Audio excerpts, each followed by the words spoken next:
Hello everybody and welcome to the latest episode of the Viking Podcast. You will see that today I am even more dishevelled and debauched than usual. I'm going to blame that on two things. My personal trainer, who has absolutely killed me this afternoon like never before, and the inclement weather. But I am absolutely delighted to be joined today by Mr. Dan Marsden. Dan, thank you for joining me today, buddy. Great to see you. Now, we briefly met for a quick coffee before coming and sitting down here because, much to my bemusement, you and I have been, for want of a better word, acquaintances online for quite a long time now. But it's often the case when you have relationships through social media, you kind of lose that clarity as to whether you actually have real life relationships with these people or whether you met people or not.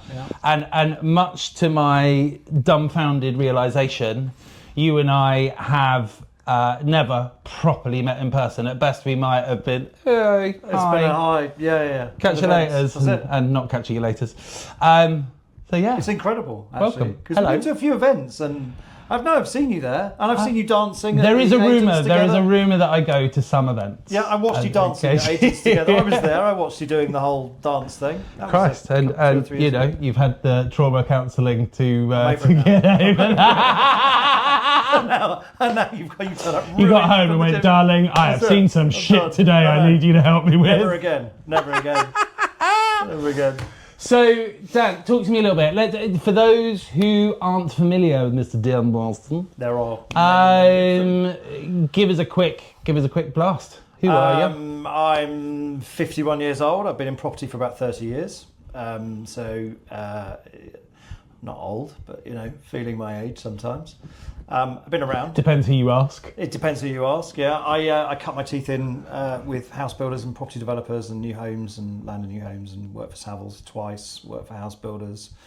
Cut my teeth on big developments. And then more recently, about 18 months ago, I was asked to come and join an auction house, brand new business, the UK's first probate-only auction house.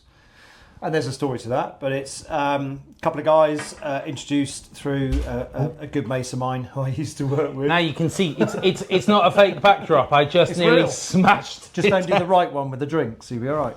It's all right. I'll catch it in my mouth if I spill those. And then about 18 months ago, joined with Nick and Russell and a small team, small but perfectly formed.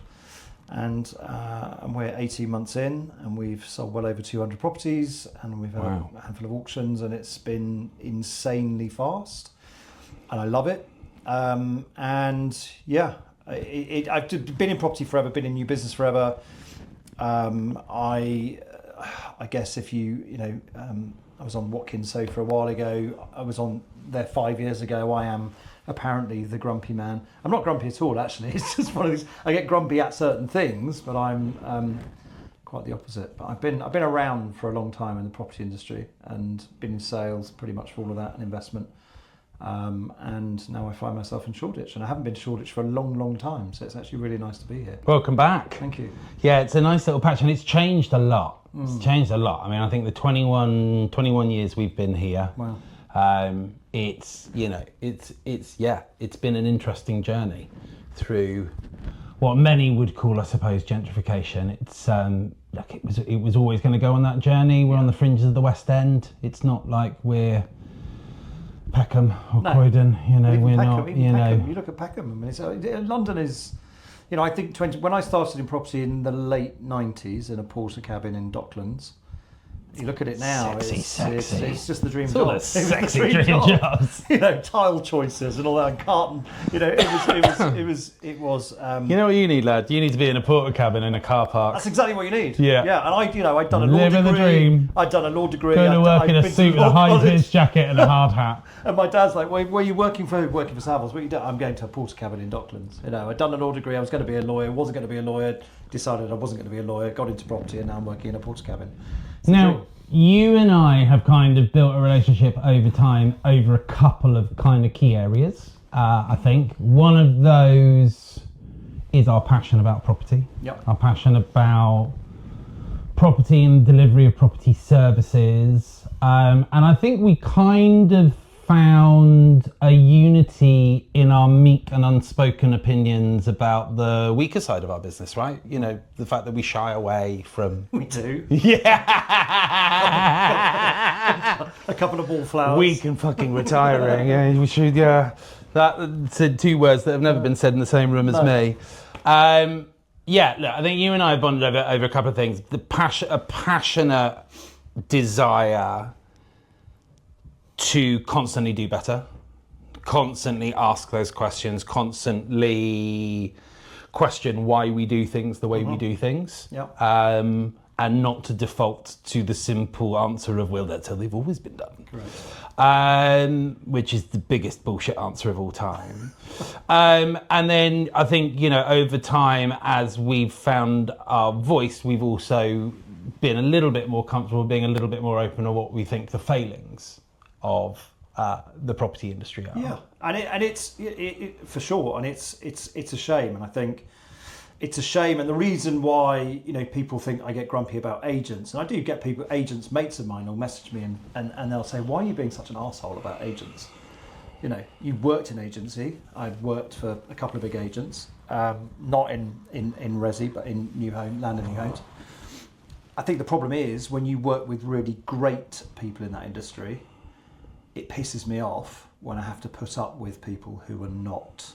Because agency is a craft. It's like anything. It's a craft. And salespeople, yeah, you get levels of bullshit in agency and sales, and everyone's got a £100 million deal on the table, which is not true. You go to MIP him and it's just the most unbelievable, you know, bullshit factory you've ever seen. Everybody at MIP him has got a £100 million deal on the table. They're so rare, those things, that 90% of those people are full of shit. And that's the fact.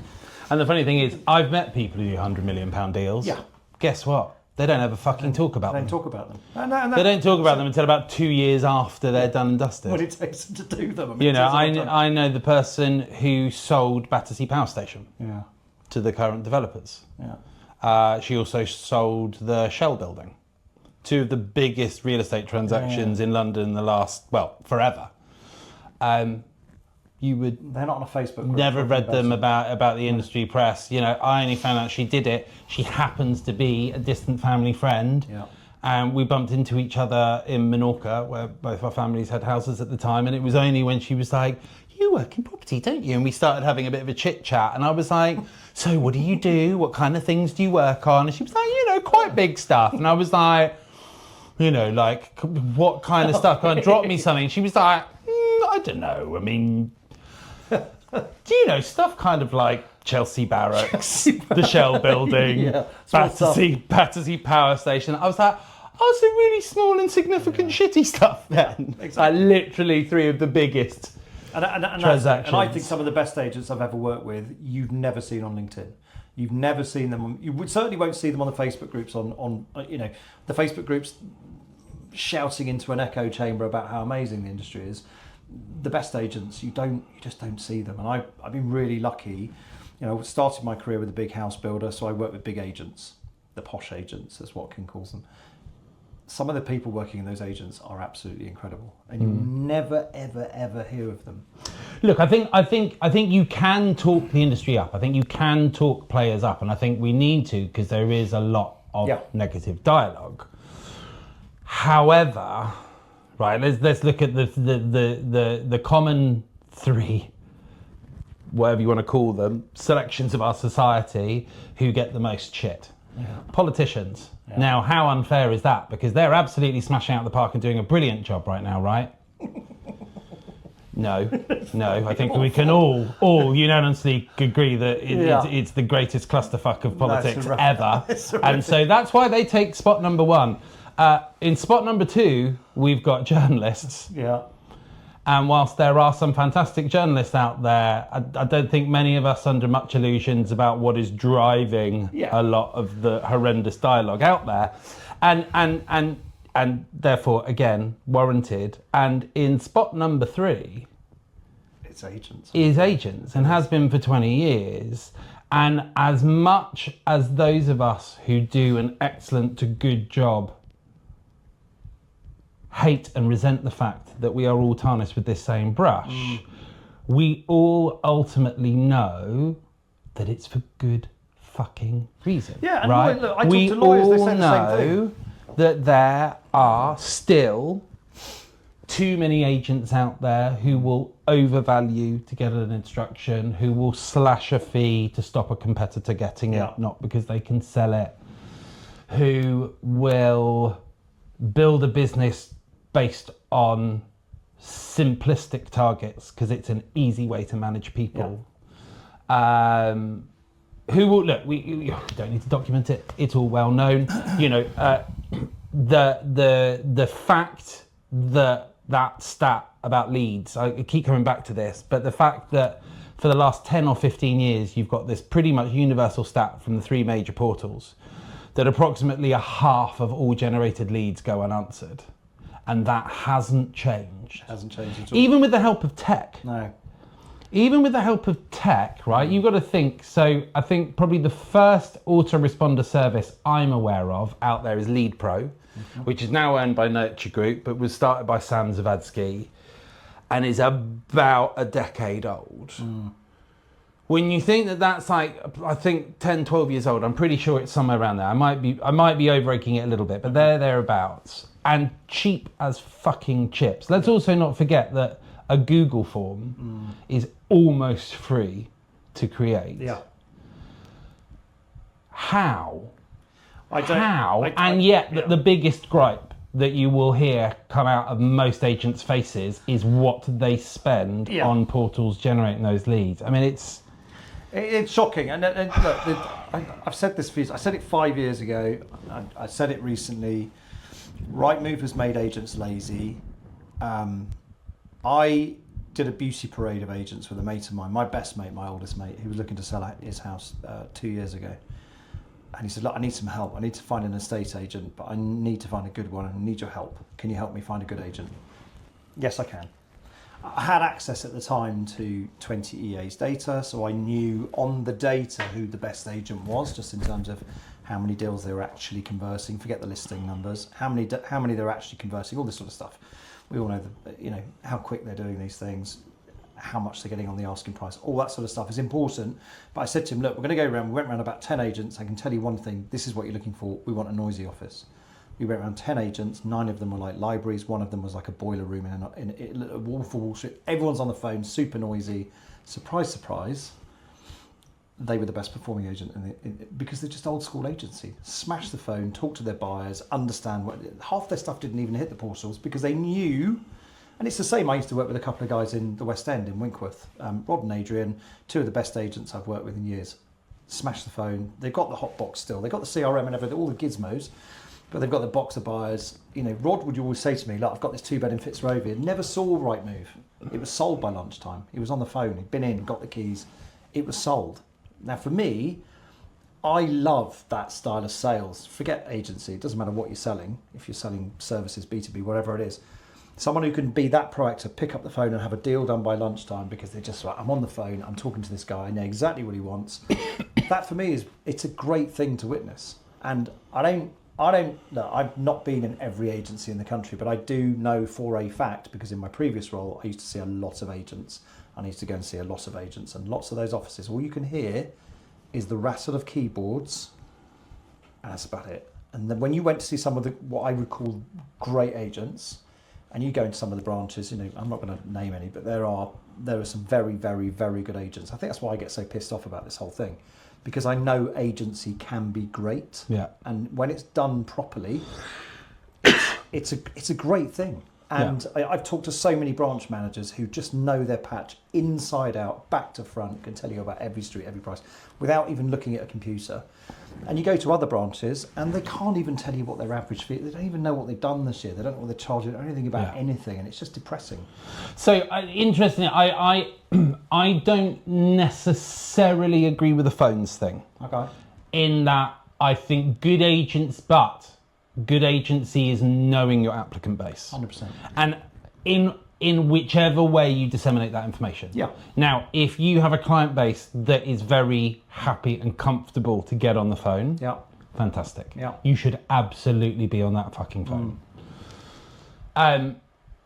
In our agency, lettings, which you're typically dealing with a younger demographic,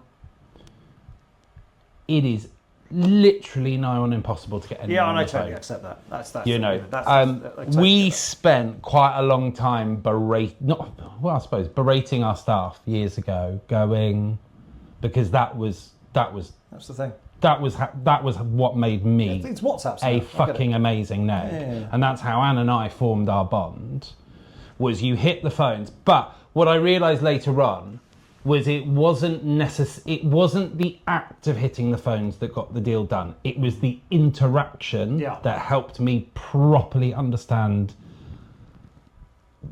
what that person thought they wanted and needed, and actually, hopefully, what they actually fucking wanted and needed. Yeah. And what made me a good neg back then was, yes, through those conversations I knew that, so that where Anne and I kind of built the foundations of our relationship was that, you know, literally, so because she would just do take-ons. At the company we met, she was a lister, and there were people who filled her diary. So literally, she would just come in the morning. She would have 3 to 6 or 7 valuations in a day. And she would come in, kind of, you know, do her own little bit of market research and plan it, and then be off, and then she'd be back at lunch. And where we built our relationship was, I would not let her leave that office in the morning until I understood every fucking detail about those first 3 appointments she had before lunch. Yeah. And I would grill her, and I'd be like, what is it? Where is it? When's it coming up? What are you thinking? Because she would pretty much always list it around her valuation. So it's like, what you thinking? What you thinking? And I would write notes, and off she would pop. And she would always use exactly her full hour. Always. 40 minutes of just talking. Nothing about property specifically, nothing about our services, nothing about anything. 40 minutes of building a relationship with that person. Understanding why they're renting, why they're looking at us as an agent, why are they leaving their former agent, why, you know, what, all the whys. And then the last 20 minutes would be kind of pitching. And I would set my alarm at 50 minutes. I'd literally in the morning, I'd be like, right, she's got 5 appointments at these times, and I would set an alarm for 50 minutes past each of those hours. And at 50 minutes, that alarm would go off, and I would call her. And I'd go, how's it going? It should be good. I'm like, cool. I've got 3 people who can come and see that tonight. Is that okay with the landlord? And obviously, you know, some landlords would go, but actually, the vast majority were like, yeah. These guys are good. You know, we do the deal. It drove my fucking colleagues nuts, right? Because we had meetings every morning.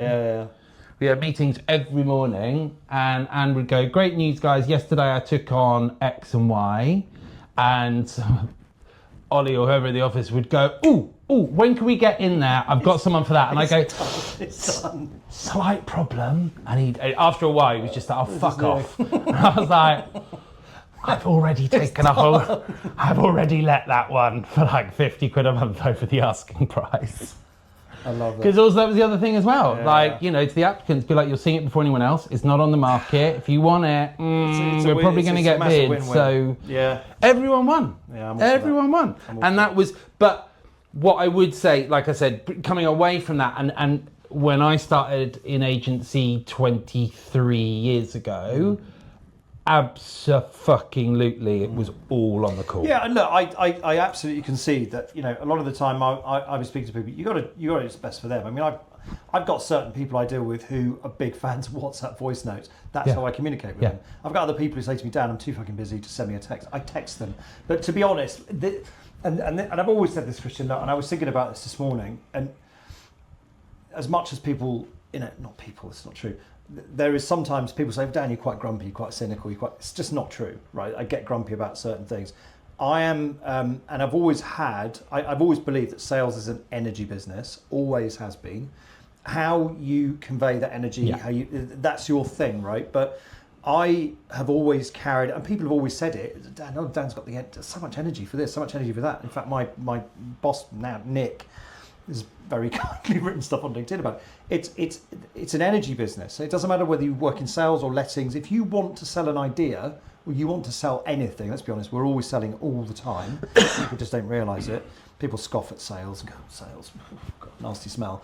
Everybody's selling all the time. Without sales, there is no business. Let's be honest. You've got to sell it doesn't matter whether you're an artist or but it's an energy business. Engineer. And what I wanted to convey to my mate Anton when we were walking around the agency is, look, we need energy, right? And sometimes it's energy. You can walk into an office and feel it. Most people, if you ask them, and I don't know where this comes from, but it's quite intimidating walking into an estate agent. Because either everybody looks at you and goes, oh, fuck, they want, or they all ignore you. Or they all ignore you. And you're which is just as bad. So you don't know which is worse. They're all ignoring me, or they're all staring at me. I think I'm going to go. It's quite intimidating, and it shouldn't be. And I think this whole sort of Foxtons thing, with the bar and the reception and all this sort of stuff, great. But it doesn't need to be like that.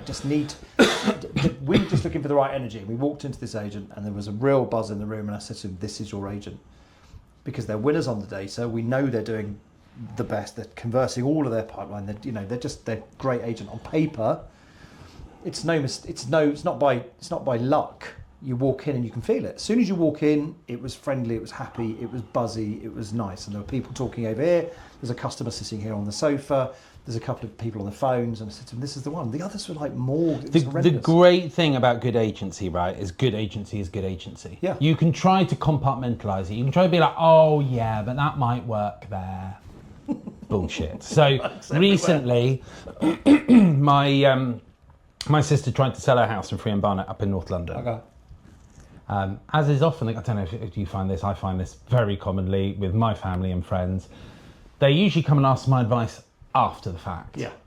So, got my house on with such and such. What do you think?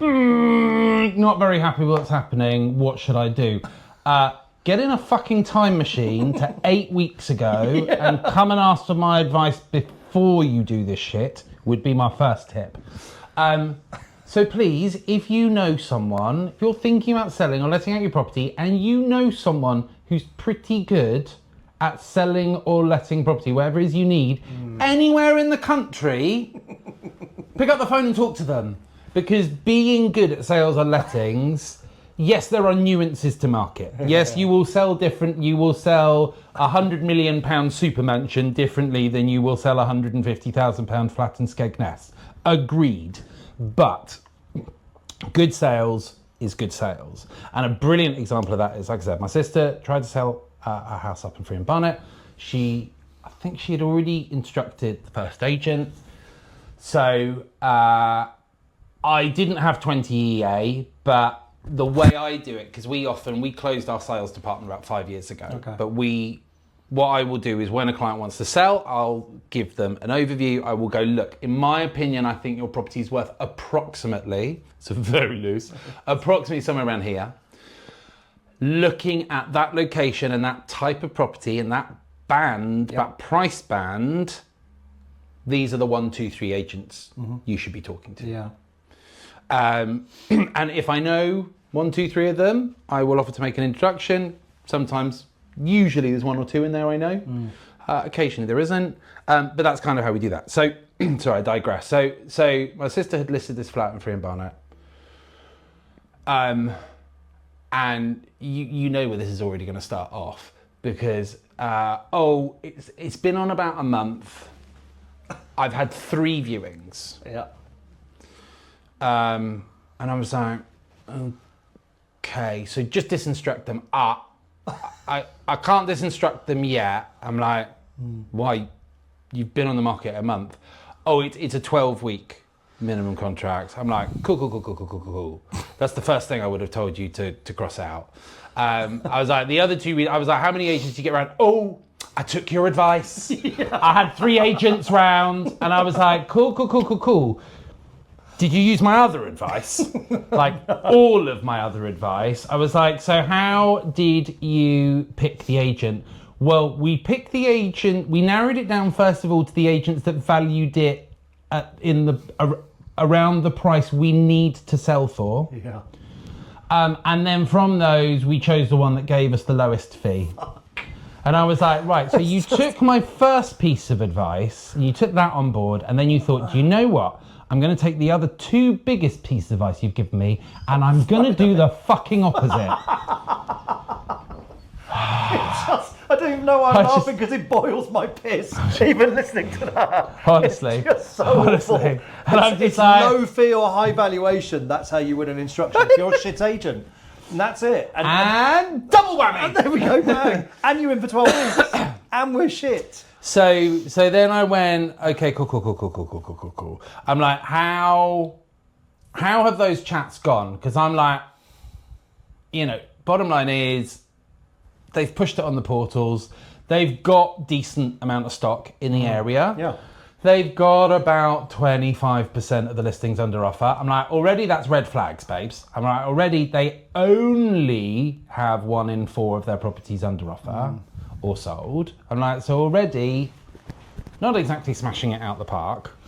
Oh, but more of a buyer's market than a seller's market. I'm like, well, you caught that soundbite off them, didn't you? So then I'm like, cool. So what have the chats been? Because I'm like, that price seems a little bit optimistic. My sister's like, yeah, but it's on at that, and like there's a little bit of movement because we need to sell for that. And I'm like, cool. And what have we talked about needing to sell at a price? I'm like, is that how the market works? Yeah, but they said. I'm like, so we had that. Come round to agent number 2. So we get out of that. I think she did get out of that contract. I think she had a little break over Christmas because I think that led up to Christmas. She's like, right, can I go back to market?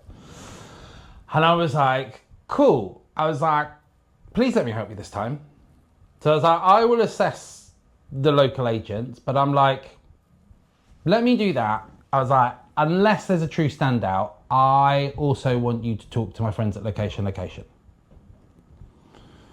And so I did a bit of data analysis on other agents, and I was like, look, from what I can see on Rightmove, these are the ones who have the most sold stock. These are the ones that have the least listings come back to market. These are the ones with the least price reductions. I'm like, these are the kind of ticks that you want. I'm like, however, the best performer in your patch, I would still consider okay. Like, they are not stats that make me go, no. Why the fuck didn't you appoint these guys in the first place? I'm like, so they're all right, but I still think you should talk to location. Oh, okay, but they're down in Hackney, they're not in my patch. I'm like, yeah, but good sales is good sales. Okay, and what do they charge? I'm like, 2% plus VAT sole agency. What? 2% plus VAT sole agency. Yeah, but these guys are going to do it for 1% plus VAT. I'm like, but 1% plus VAT of nothing is nothing. I don't understand. If they don't sell your property, you don't need to worry about paying a fee. You don't need to worry about paying a fee. But in the meantime, because she doesn't live there, the property's completely empty. I'm like, in the meantime, you've paid 3 months mortgage. Yeah. So we go again with the local agent.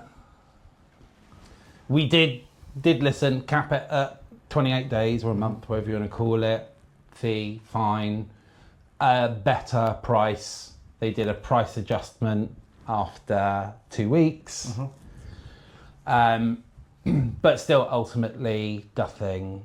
My sister's frustrated. I'm like, look, it can't be sold. It's the unsellable. It can't be sold. It's the market right now. It can't be sold. There's other stuff sticking. I think I'm going to rent it out. And I'm like, cool. Well, obviously, we can take care of that for you. But I'm like, I know you don't want to be a landlord. No. You want to sell, because I know what your plan is. I'm like, please, can location come and have a meeting with you? I'm like, but because these are friends of mine and because they're coming up from Hackney, I'm like, first things first, 2% plus VAT, sole agent, no negotiation. And like, that is, you are not allowed to ask for a reduction don't fucking play the Kristjan's my brother card. I'm like, bless her. My sister's going to be livid about this. Vicky was like, happy to give you. I'm like, no. No, you get paid for the work 2%. You do. So the first 2 agents, right? Agent 1, 12 weeks, 6 viewings. Okay. Agent 2, 4 weeks, I think managed 5 viewings. She instructed location. First week, 35 viewings. It's just ridiculous. I don't, and ended up securing 5 offers, having a bidding war. Yeah. And this is where it gets a little bit frustrating. Got to the point where it was worth selling, and then my sister and her partner had a bit of a check of other mitigating factors in their life and went, actually, do you know what? I think we'll sell in 2 years. Bless her. Vicky and Anna at Location were the consummate sales professionals, and they went, that's impressive. It's fine. We had a similar story. Par for the course. But what I loved was my sister went, I really thought you were talking a bit of shit. I really thought you were all pretty much kind of the same, and like it was all you were just trying to get me to use your mate's agency to pay a lot more. And I'm like, thanks, sis. Thanks for that. And then she was like, fuck me. She's like, literally, how do you call those 2 things the same? Yeah. And I'm like, and that's the problem. And this one doesn't. This one is the same story without the sister. We had a property in June. Which I do a lot of work with charities. I'm Mr. Charity in the office, so I work with a lot of the big. And is that because a lot of people leave property to charities in their wills? Yeah, so say lots of the big charities, 2/3 of their income comes from legacy. So people leaving money in wills, or literally entire houses, or if they're lucky. But I work with charities every day. So some of the biggest charities in the country, I work with the legacy teams, and we're property consultants for them. But we had a couple of, four large charities. I can name 2 of them: Cancer Research UK and Great Ormond Street. A house in Buckinghamshire. It was valued at. You've done it again. I've done it again. But it's the left elbow. You're okay. And that house was valued at 625 by the local agents. Been on the market 18 months. Had 1 offer on it, 550 in 2023. It's painful, fucking painful. Beautiful house, couldn't sell it, couldn't be sold. It's Can't be sold. Property, unsaleable. Unsaleable property. So we had a meeting with the charities. I persuaded them to give it to us at the auction. Guide price 550 or this is amazing. 500,000. So we guided it at 500, had a reserve at 550. I was expecting it to do well. Probably sold at something like 750. Oh, it's even better. What? So that's not even the bit. I mean, the sales figure is phenomenal. Yeah. And it's not an outlier. We do this every auction, but this was ridiculous. So 4 charities all looking at us. We'd worked with Cancer Research already. I've sold a few properties for them now, but we had a couple of other charities. Great Ormond Street never worked with us before. I met them at an event. They're lovely, and they persuaded us. And they were the lead charity. They trusted us with this house. We listed it 3 weeks before the auction. The catalogue went out to a very large database of buyers that we have. Plus, we listed it on the portals, just like the agents, and we, did everything, did all the marketing, all that stuff. Happy days. So we put it in the catalogue. Catalogue goes out, and we had, bearing in mind there was 1 offer in 2023 at 550 against a valuation at 625. We had 140 viewings on that house. 180 legal pack downloads and 62 registered bidders on the day. Guided at 500, reserved at 550, valued by the local market at 625, and the hammer went down at £901,000. What a result for the charities. So this whole thing about, it's a perfect point. It could be an agent in Hackney, it could be an auction house in West Hampstead that sells a house in Buckinghamshire. It doesn't matter. You do the good selling is good selling. Good selling is good selling. And yes, I get it. People are like, well, we've got the audience, we've got the buyer database, we've got, of course, we're local Hackney agent, whatever it is. Yeah, fine, I get that. if you concede to the fact, and this is the bit nobody's going to admit to this, you just got to list it on Rightmove. That's what, and that is awful. And I don't believe that, by the way. I don't believe that. But that is the public perception. But the public think you just list it on Rightmove. It doesn't matter where you're based. Yeah. It doesn't matter. And for us, it kind of is true because we can list on We make Rightmove. it true. We list on the major portals, and we have a big database. We do exactly the same as the local agents all across the country. We sell houses in Cumbria, we sell houses in Cornwall. We do that from North London. How do we do that? Well, we list on the portals and we have a big database. But what we do is, and Nick and Russ are big believers of this, and as am I, you do the fundamentals consistently well, you get results. If you don't and sort of faff about, or you bullshit people, or you cut corners. My dad used to say to me, wise one, cut corners, get more corners. That's what you get, right? Yeah.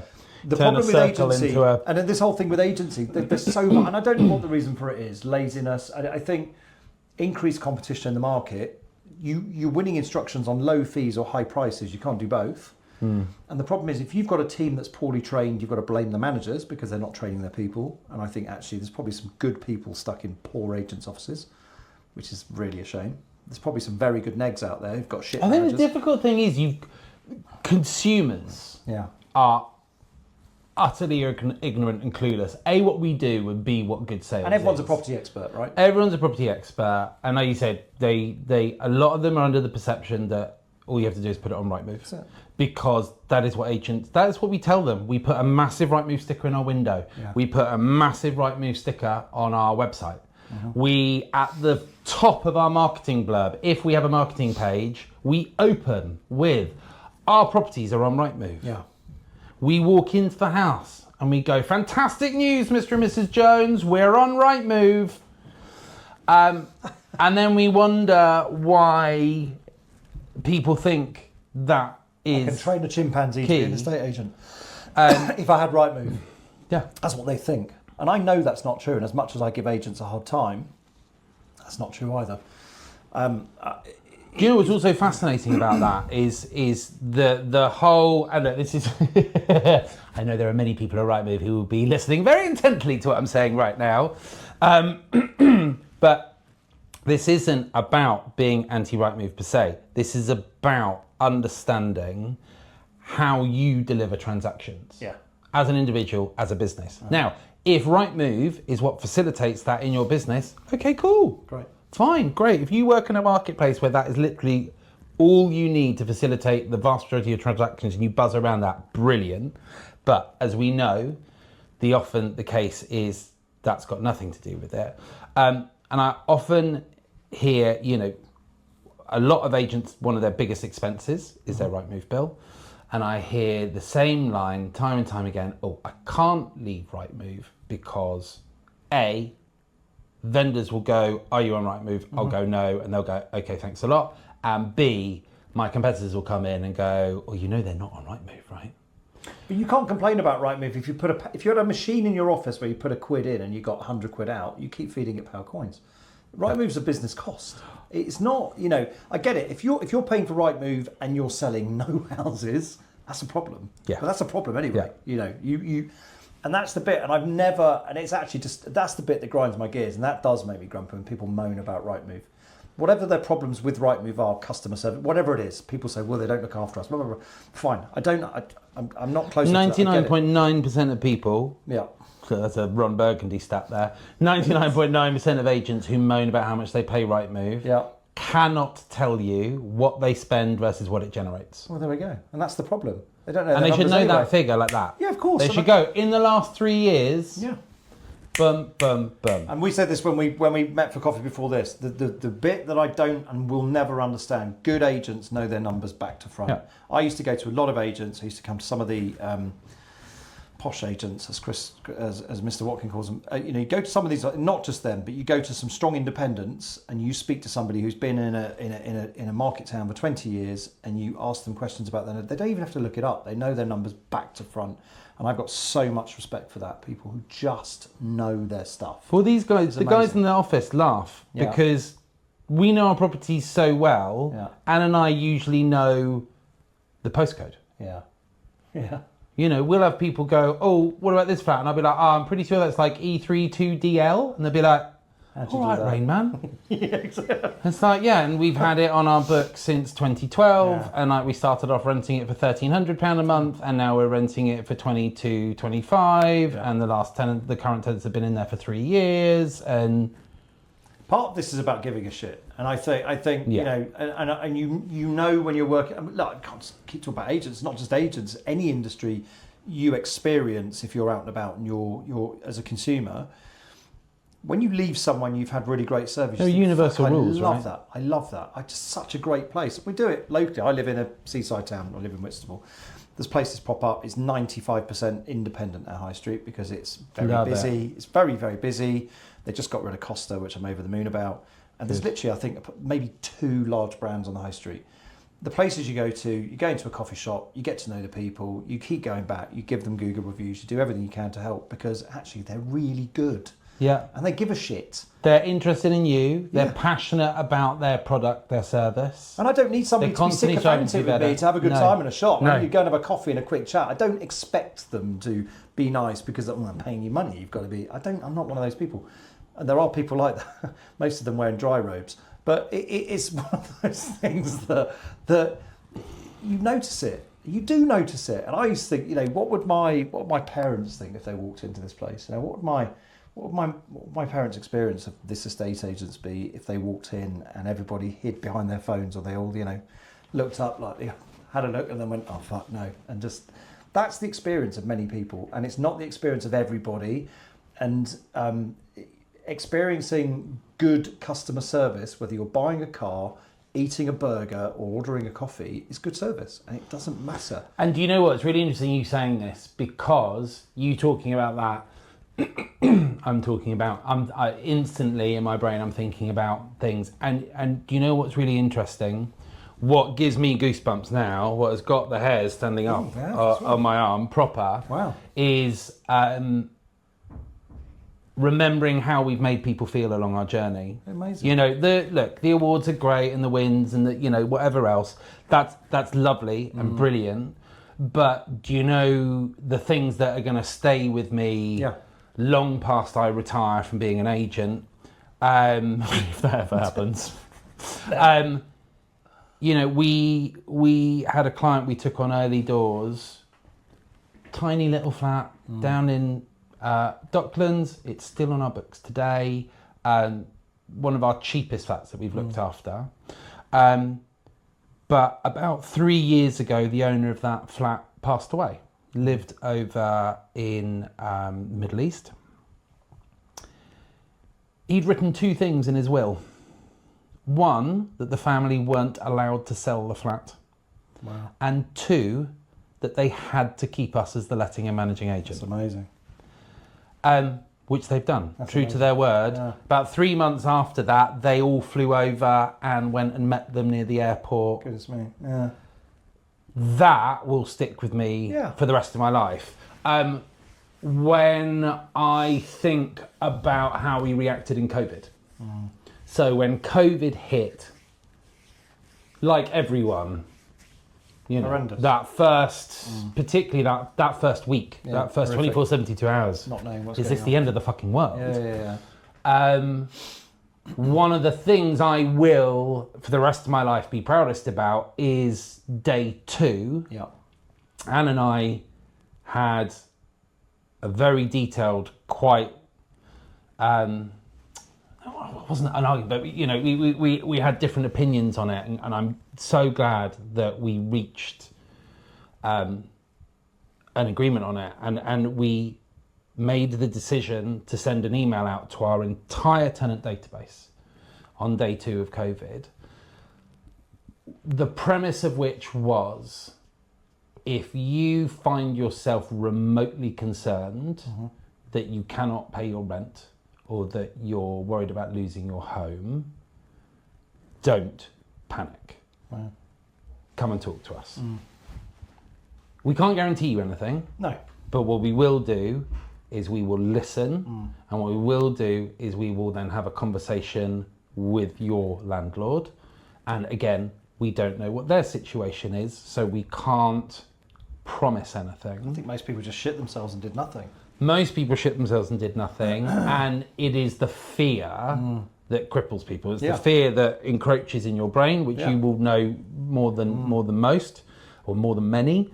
You know, it is what you think might happen. It is what you think might go wrong. Play out the worst disasters in the world. And when you are already worried about, are we going to be alive in 6 or 12 months' time? Is there an economy? Is there a job? You know, I mean, none of us really had been through anything like it. It was fucking insane. We pass a kid's playground when we go for a walk with the dog, and it's all metal. I remember you weren't allowed to touch anything that was metal. We're like, weren't even allowed to touch that. People were wiping it, and there's all sorts of stuff flying about. I remember Ernie said you couldn't even go out. Couldn't go out at all. Couldn't set foot out the door. We forget how, you know, in those first few weeks, I mean, first of all, we had launched the depository 1 week before COVID. I love that. After 5 years, 5 years building and testing that fucker.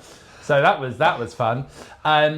But no, to my dying day, one of my proudest moments will be that email that we sent out. Amazing. It's amazing. Because particularly in a situation like that, people should not have to worry about whether the fuck they've got a roof over And you their stuck head. your flag in the sand and said, this is where we are. Yeah. Most people didn't do anything. They either shafted their employees, Weatherspoons, and a few others, or they did nothing. They just rabbit headlights. I don't know what the hell. What do we do? Let's just do nothing. Let's just wait. Let's just keep. Stare at each other. We took it as an opportunity to do several things. So we did that, and as a result of that, we navigated the whole of COVID with only agreed rent arrears and payment plans, and I think we had that on 5 properties across our whole portfolio. I have now forgotten the next point I was going to make. What was it? Proudest moment. The hairs on your arms are up. These are the things. It's legacy. Jesus, what happened? No, it's gone. That's your PT's killed you. That is, Denise, you owe me big time. I'm definitely feeling better than we were when we had my dry. coffee. You're dry. I have. You're dry. You're doing pretty almost well. gone. You're doing pretty well. A broken man. No, that isn't a soundbite for a podcast. I don't know what is. Oh Christ! But no, it is the soft things, the caring. Oh no, that's right. I said, you know, we took an opportunity in COVID, so we did that. You know, we reassured people. We obviously put a similar thing out to our landlords. Yeah. Are you worried about your tenant's ability to pay? Yeah. Don't worry, we're all in this shit show together. And again, so we opened up that channel of communication very early doors, and that was amazing. You know, we had a huge amount of empathy of our landlords with the situations the tenants were going through. And tenants, you know, I think we had a couple who tried to kind of leverage the situation to their benefit, but it's human nature. We had safeguards in place where we felt we tread a moderate line that kind of made sure neither party could leverage. I mean, like, over the 5 years, how many people have used COVID as an excuse? They used Brexit as an excuse before that. That was Brexit. It's tricky. That deal's fallen apart. It's Brexit. It's tough. It's got nothing to do with it. As far as they're concerned, you know, they're not controlling coffee prices or worrying about exports. Yeah, I'm pulling out of this because of Brexit. But we furloughed 2 staff. That was the other thing we did. We furloughed 2 staff, and our condition, what we said to both of them was, we'll top up your salary to full pay on the condition that you do a course. And we said, but you choose the course, but it can't be property related. Shit, that's amazing. Because our kind of thing was, well, we're going to, greatest of respect to Property Mark and my friends at Property Mark, but let's put you through a level 1, 2, 3 property management course. Yippee! That's what the kids do in school. You know, I mean, Jesus Christ. And fascinatingly, you know, the 2 people we furloughed, Hannah, who furloughed, basically learned jewellery making and pressing flowers, and off the back of it launched a brilliant dog kind of accessory business called Tails and Bloom, which is pressed flowers inside like dog jewellery and stuff. And I think she just celebrated 5 years of the business.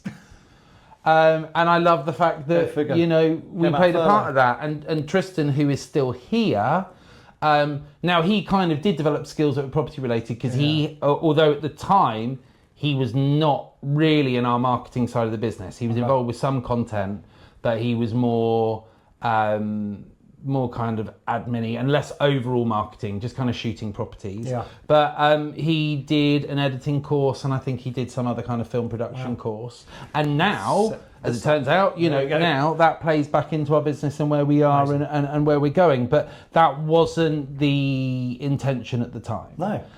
But again, our feeling at the time was there is so much scary shit going on right now. Yeah. You don't need to be forced to do a really dry technical course that is just going to make you hate life probably even more than you already do. Let's let you indulge yourself in something that you hopefully wanted to do for a while but didn't have the time, money or resources. And yeah, those are the things, we had one of our very first employees came to us. Turned out about 2 months later, he had absolutely dog's bollocks to his exams, his degree, got a fail. His parents had wanted him to go into investment banking. Okay. And he was like, don't worry about that. I love it here. This is the life for me. We were like, I don't think that's going to work for us, mate. So we were like, you're going to stay, but we're going to ratio your time so that you can fit in studies, and you're going to smash your exams. Okay. And that is exactly what he did. And he is now a very successful investment banker. That's amazing. Who earns probably 10 times what Anne and I do combined. That's depressing. Yeah. And what is lovely, though, is every kind of 3 or 4 years, I'll get a message from Will. Going, that's really haven't forgotten what you guys did for me, because he was like, you could have just gone, cool, in you come. Yeah. Don't worry, lads. Estate agency is built on the shoulders of people who fucked up their exams. I literally fell into the estate agency. Yes, you did. I say that as someone who royally fucked up their A levels and then did a degree in acting. So, yeah, estate agency is definitely built on the shoulders of people who don't necessarily have the best academic results. And, yeah, those are the things. Those are the things that, when I'm 60, 70, 80, 90 and agency is in my rearview mirror, I like to think those are the things that I will look back on with pride, not the fact that I had a 100 grand lettings month. No, well, that's the point. And I can't remember, God, what's her name? The New Zealander. She was a hospice nurse, and she wrote a book called Tales from the Dying or something like that. I can't remember her name. I always can recall this name, of course now I can't. And she interviewed all these people who are in end of life care, and she said, what is the thing, what would you do more of, what would you do less of, what would you do? And none of them talked about earning more money. No, working more. None of them talked about working more. They all talked about, I wish I spent more time with my kids. I wish I'd done this, I wish I'd loved more, I wish I'd done whatever else. None of it was to do with money. None of it was to do with buying trinkets. Oh, I wish I'd bought, I wish I'd been able to buy an Aston. Nobody said that. And that's interesting. And I think about that a lot, because, life is difficult. Yeah. And, if you've raised kids, and mine are much older now, so got through not the worst of it. Actually, amazing watching these kids grow up when they were little, and it was fucking exhausting. But it's you go through that, and then you come through, and I've been through divorces, not just one, and life's fucking hard, right? So, and I think particularly at the moment, people are finding life really hard. It's really hard, and it can be depressing. Looking at the news in the morning, it's very easy to get down in the dumps. Very easy with social media to go, look, everyone's smashing it, and I'm not. It's all bullshit, and that's the thing. So I'm mindful all the time that I've just got to stay in my lane and do my thing and look after my people, and I'm happy. And of course, everyone wants to earn more money, everyone wants to do better. But to be honest, for me, earning more money just means I have options and I can do cool stuff for my family. It doesn't mean I'm not interested in buying flash cars. I'm not interested in all that stuff. It's important to distill what your success is. That's what my success looks like for you. And if that is having a footballer's mansion and a Lambo in the driveway, cool. As long as you're true to yourself and that literally does make you happy. And if that does, excellent. Then fine. But understand what that is and focus on achieving that goal. And then once you've achieved that goal, Raj, who set up FixFlow, he Rajiv Nair, he gave me a fantastic bit of advice years ago when I told him I was starting the depository, and he went, look, if this goes the way you hope it will, he's like, hopefully at some point down the line, he said, you'll get to a point where people will start making offers for the business. He said, if I can teach you one thing from my mistakes, he said, figure out what happy looks like for you and how much that costs. And he said, write that number down. He's like, either lock that in your fucking brain, but he was like, if you're anything like me, he said, write it down on a piece of fucking paper and put it somewhere you know where it is. And he said, when you get that first offer, go to that piece of paper and go, is it there? No. Okay. Put it back. But when you get there, as long as that still gets you the happiness, inflation, everything else, you're going to go back and change the number. Don't, if it's 2 million, don't go chasing 5. No. Don't go chasing 10, because another 5-7 years will have disappeared of 60-hour weeks and everything else. And so what? For what? You get to buy a bigger house, a flasher car, or maybe 2 of each. Is that going to make you any happier? No. No, absolutely not. Because you knew what was going to make you happy before you got there. Exactly that. And getting there doesn't change. And look, it sounds naff, but sometimes it's the journey. The journey's fun. You know what? Sometimes I've had mates of mine have said to me, look, when your back's up against the wall, Dan, you always just kind of like, just keep going. And I refuse. I've refused my entire life to give up, like at any point.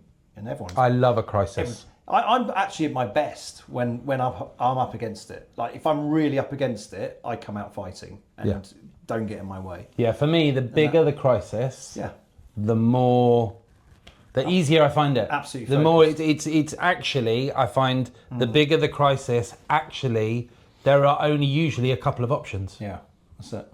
When you're just kind of ticking along, that's a nightmare for me. That's actually a nightmare. Look at all these pretty things I can do. Oh no.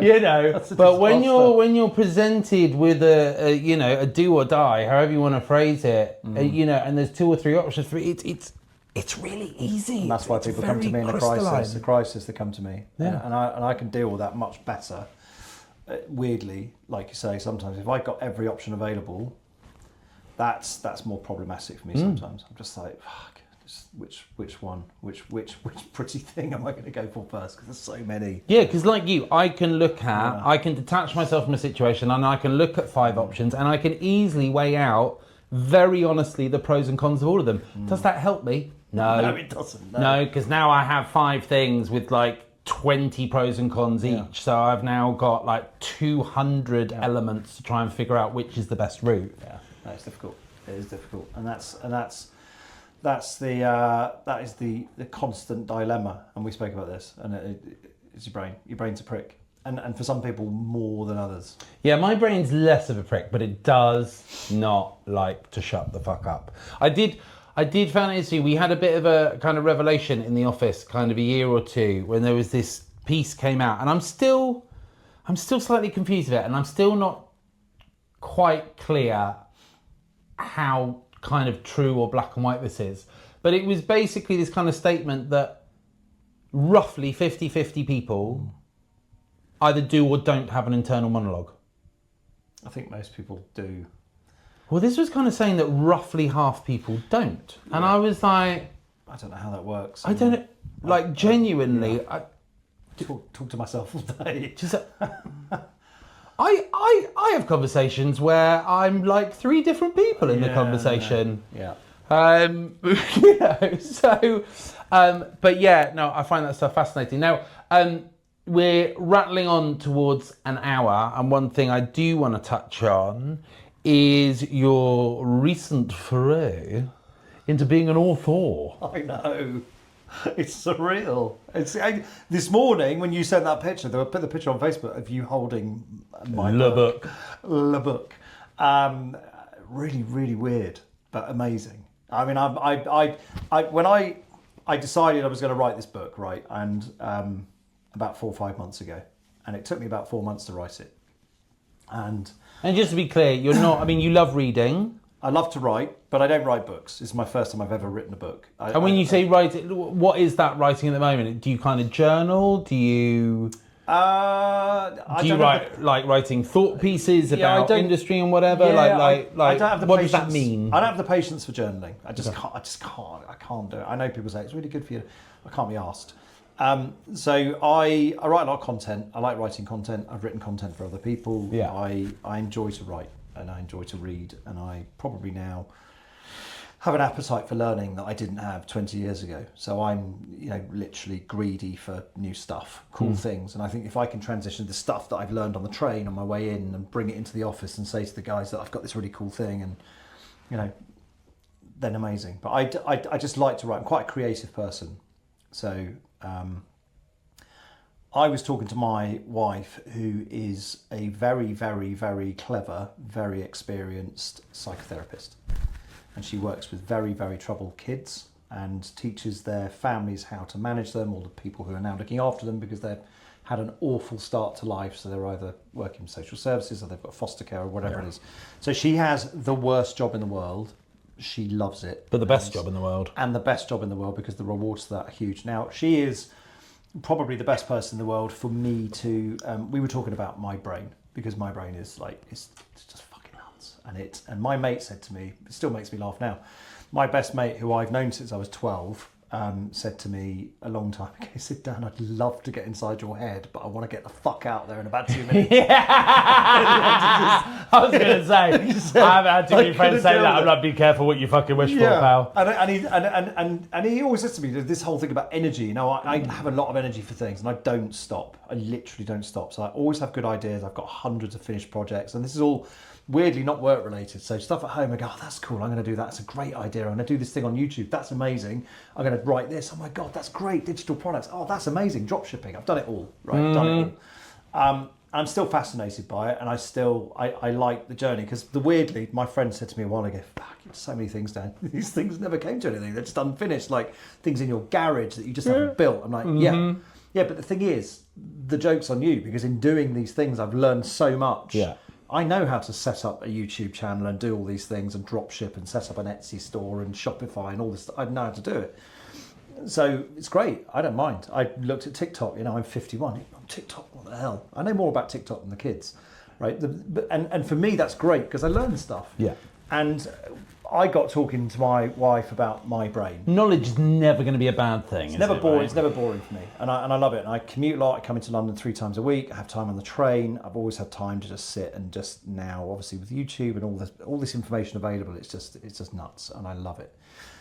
And my wife said to me a good few years ago now, she said, Dan, you've got like ADD, and I couldn't give a shit for labels.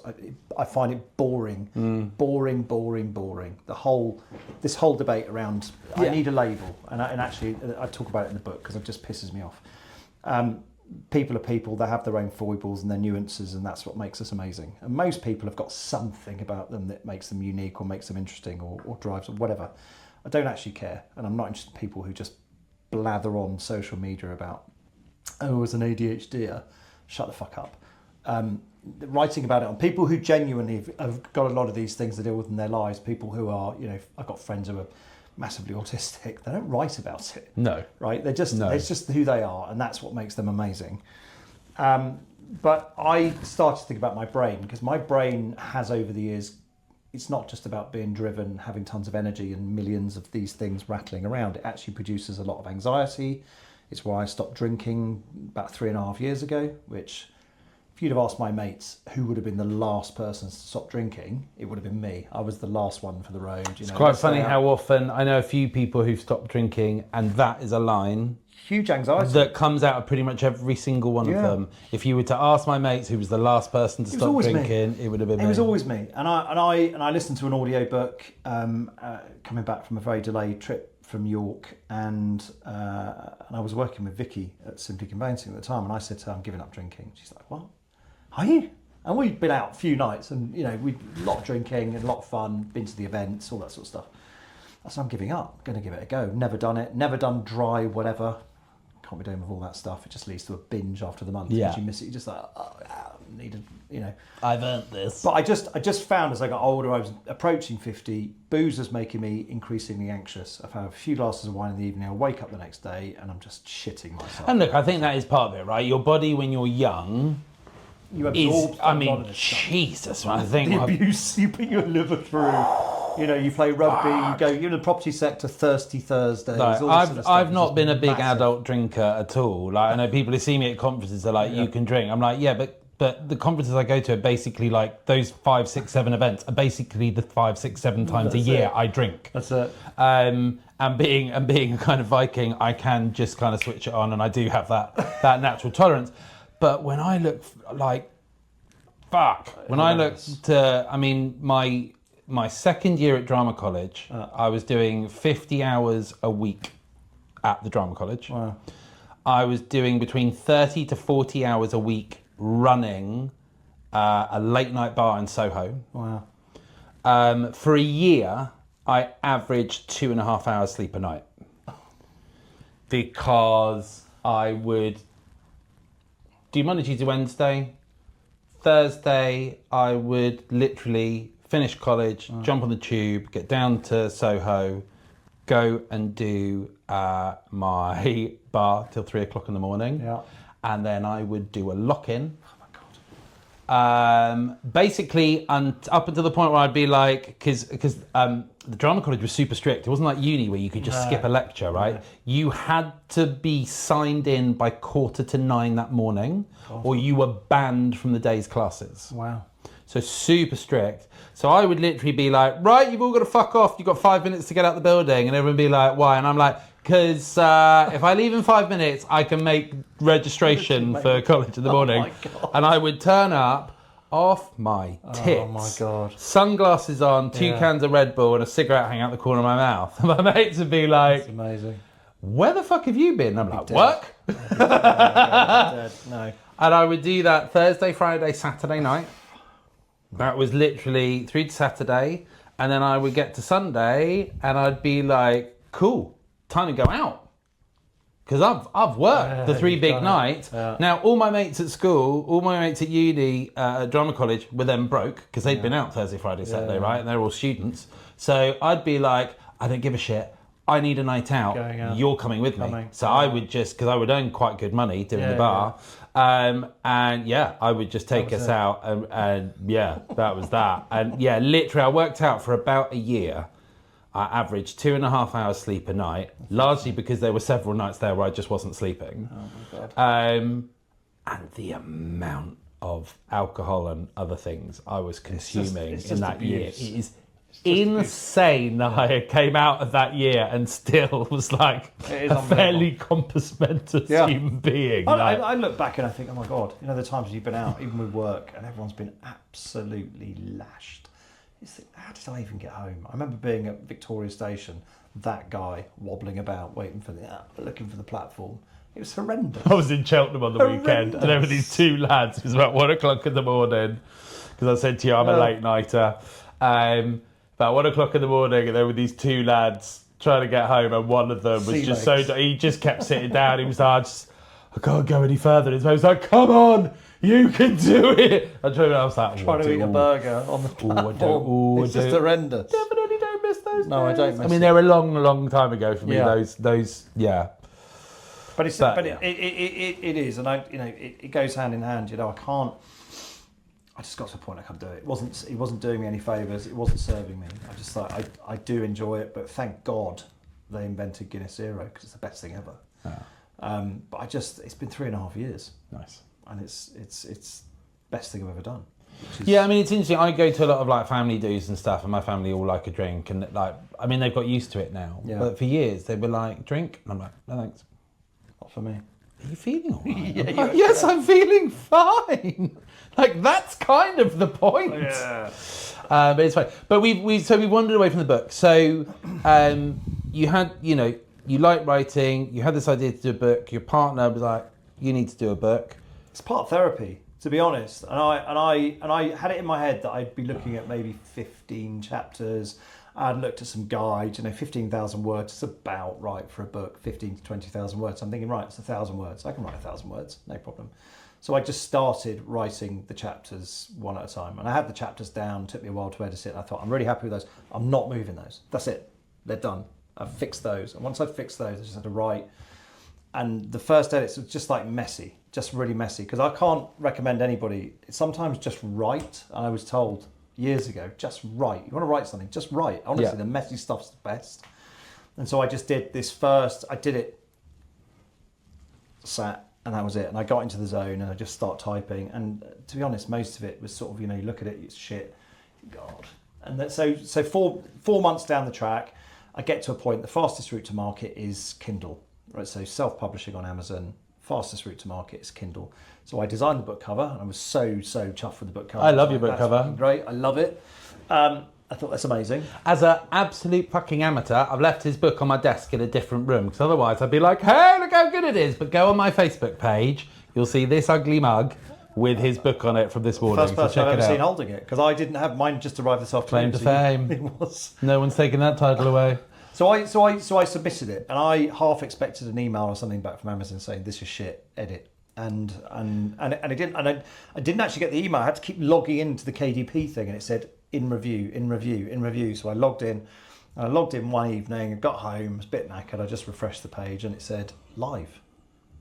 So what the fuck? What? And I'm on Amazon. I'm like, and there it is. And so then I spent the next few weeks trying to format and added some stuff for the paperback, which was a complete faff. But now I know how to do it. I can do it again, and I will do it again. I probably won't write something in the same time, but similar maybe, because that's the thing. When I wrote it and I talked to people, and I have friends of mine who have bought it, read the Kindle version, said, oh my God, this is it's so it's mad. And secondly, these things that you talk about in these chapters, my God, that's me. And that was the bit that I realised, humans are just so many similarities. All of us share so We're many so things. different, but we're so alike. Yeah, absolutely. And so you and I spoke before, there's the things that you started reading the first 20 pages, you recognise yourself in those pages. For me, actually, I find that fascinating, and actually I find that really rewarding, that people can identify with it. And without sounding woo-woo and a bit of a wanker, if it helps somebody reading it, then great. Yeah. But I'll be honest, and I said it in the book, I wrote that book for me. I hadn't realised at the time quite how much it would resonate with other people. And I think and I do find that people working in sales, but in property, it attracts a certain kind of person. Yeah. And it's an energy business, but there are people with very busy brains. But I think that kept you quite true and honest, right? Because you kept it about you. You didn't start going, now, how do I frame this for, you know? You didn't start thinking about a target audience. No, not at all. It was a very honest account of what my brain does. The target audience of one. It was me, and I said it in the opening. Why did I write this book? And I finished on it. I didn't write this book for you.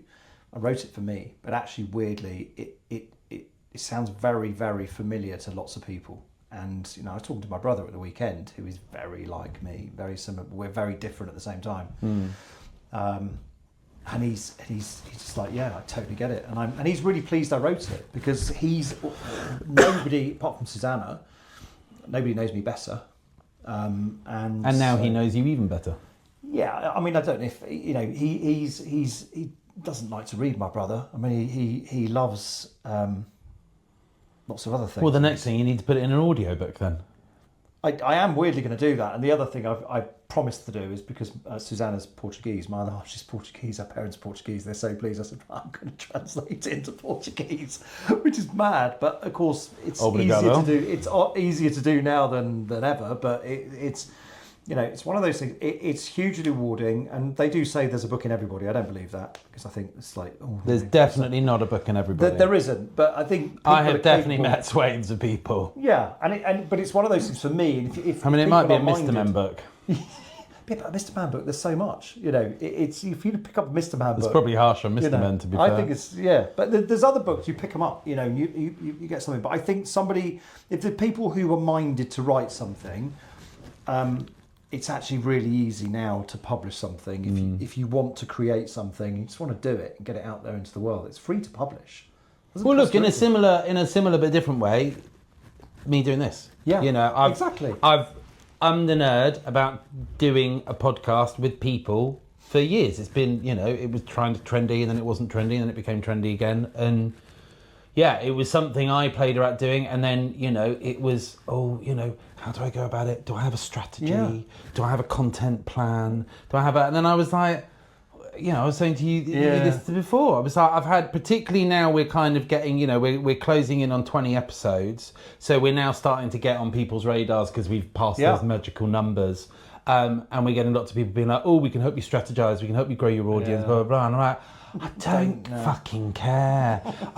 Do you know what? I do enough in my life, with 2 businesses, I do enough in my life strategizing. Yeah. This is just really lovely, having conversations like this. And this is... It's a nice creative outlet for you. Because I've been on a couple of podcasts recently, but I'm not one of these people that goes on loads and loads of podcasts. I don't get asked. I mean, but I just think the whole process this is cool. I mean, this space is cool. It feels like, we've not met, but I've kind of get the feeling this is very much you. This is a comfortable space for you. Yeah. I kind of feel it when I walked in. It's cool. It's a cool space. The Viking helmets over there. We've got the Viking helmets. We've got the vinyl player behind you. The cocktail bar. It's cool. Mr. Who doesn't drink. Yeah, exactly. And nearly all of those still caught your eye though. Some they did, yeah. But I think that creative outlet is so good for you to do something, whether it's writing, whether it's whatever it is. You want to do a podcast. Well, I love do it. Talking to people. Yeah. It's one thing in our industry, but also, traveling around, going stuff. I grew up with a family. We traveled a lot. We went a lot of places, met a lot of fascinating people at all different nationalities, societies, religions, everything else. And one common theme throughout that was conversation. Yeah. I love it. I love talking. And I don't think anyone who knows me remotely well will be like, Lots of surprise no faces. shit, Sherlock. No.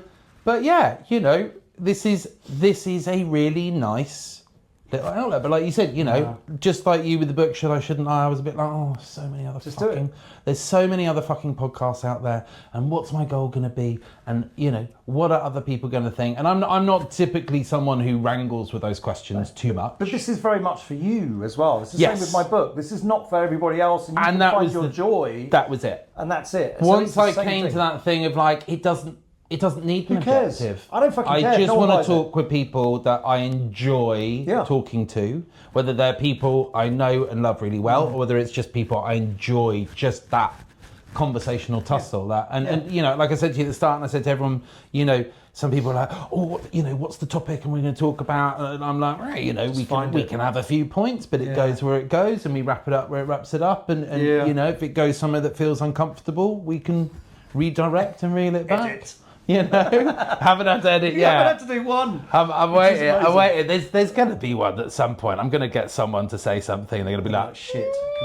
Maybe I don't want that in a public domain. But no, I think, like you said, with your book, people will take something from it, but fundamentally did it for you. And I think that was the same thing I got to with this podcast was, now, there is another side to it, which is this is also fantastic marketing content for us, because what we do with these, we publish the video, we publish the podcast, but what we also do is I take the transcript and good old ChatGPT, I feed that into ChatGPT because you've got this amazing hour plus of our language, 100%. our thoughts. 100%. It's not homogenized. No. You give that to ChatGPT and you go, right, I want you to use this as a basis. As the inspiration and the kind of source material for a blog, and I do one for Depository and one for Debase, and they come out as 2 really interesting different things. I love it. And great, so I get to do something that is fun, it's a bit of a hobby that I just love doing. Hopefully have some interesting conversations. We create some marketing material out of it. Do we have 1 million listeners? Absolutely not. But what's lovely is that odd little message I get every once in a while going, ooh, listen to this one the other day. Fucking loved XYZ. I'm now gonna look into this, or I'm gonna try doing that, or it really made me like reposition my thinking about XYZ. That's and that is more than enough. No, I agree. More than enough. And look, I've sold a few copies of the book. I actually genuinely don't care when I wrote it. I said, you know what, it'd be nice to get some sales. It's always, it'd be absolute bullshitter if you said you didn't want to sell any. Yeah, I bought one myself. I haven't sold any. I think my dad might buy one. apart from that, but I have sold some, and it's one of those things that I'm proud of the book because I've done it. Do you know what? I've done it. I started it and I finished it. Yeah. Which for me, is an achievement. It's always in itself. personal life projects that I start this thing, I'm really excited about it, and then there's a squirrel, and I go and do that, and that's just life. And but to finish the book, it was nice to go, right, I've done it, I've edited the shit out of it, I've read it about 30 times. Yeah, I can't I'm read actually this again. sick of it now. I don't want to read it anymore, and it's done, and then you press the send and it's done, and I'm like, it's out of my hands now. I want to do another one, but like I said, this creative outlet, it's quite addictive when you find something that you just really enjoy and you do it for the process and you enjoy that journey. Sounds a bit wanky. Anyway, Blockbuster signed it. Tom Hardy is Dan, It's coming done. out next year. You can see. Just Tom Hardy in a spotlight in a dark room, And a bald head. swearing at himself. Yeah, exactly. Mate, I think that's a nice little place for us to wrap it up. I think Amazing. we've talked, done a nice little roundabout, and we've come back around to the book and the podcast. And yeah, so remind me the title of the book. Today's enough. Today's enough. So, ladies and gentlemen, if you have found this interesting, if you found some of the stuff that Dan and I have been throwing around, jump on Amazon or Kindle or whatever. As Dan said, there is a digital version, there's a paperback. I like the paperbacks. I've got a paperback. Buy it, read it, talk about it. Tell him it's a load of shit. But I think like you've said already, you're not necessarily looking for all of it to resonate. No. But I think what the interesting thing is bits of it will resonate, and it will either resonate with the person themselves, or they'll be like, oh, that's why my partner's like that, or 100%. Or dad, or sister, or mum, or best mate, or colleague at work, whatever it is. It might just help you understand someone else's psychology. That's why my sister didn't take my advice on the agent. Yeah, I never will. But yeah, no, do get your hands on the book. I literally only had mine arrive Friday, busy weekend. I'm very honest with Dan, I managed to squeeze in about 10 or 15 pages this morning. Loved it. I don't think I've read 10 or 15 pages with so many quotable sound bites, or quotable sound bites that I'd like, because pretty much all of them included a swear word. But yeah, there was some great ones. There's even one early on.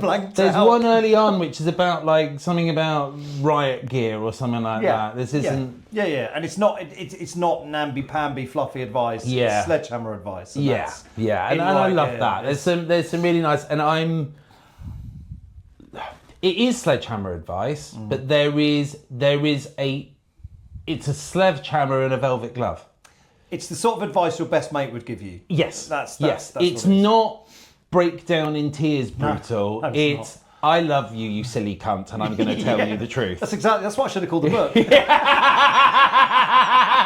I've just nailed the follow-up title. There we go. I want 1p for every copy sold. But no, Dan, thank you so much. It's been an absolute pleasure. No, I loved it. Hopefully a bit interesting for you guys. And another one coming soon. Bye, guys. Thanks a lot. Cheerio.